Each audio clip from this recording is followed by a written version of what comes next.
my clients with diabetes is, should I be avoiding fruit because it has sugar in it? And the answer is no. In fact, this is really oversimplifying the relationship between sugar and our diabetes control.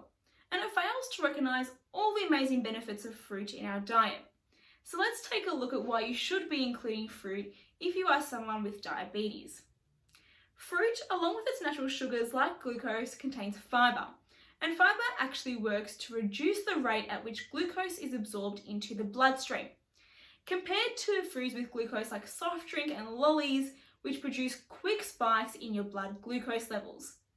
Now we want to avoid those quick spikes in our blood glucose levels. If this is happening often, it reduces our body's efficiency at getting rid of the glucose in our blood. When our glucose levels remain high for prolonged periods of time, this can actually cause damage to our organs, such as our heart, eyes, and kidneys. However, fruit doesn't only contain fibre, it also contains many other vitamins and minerals.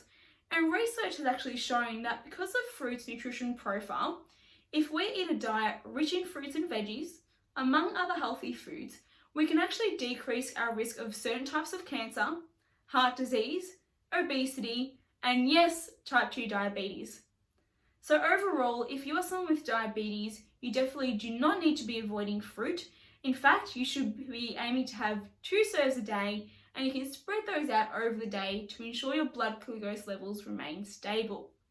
If you have any questions about this, please don't hesitate to get in contact with one of our dietitians, and we'd be happy to help you out.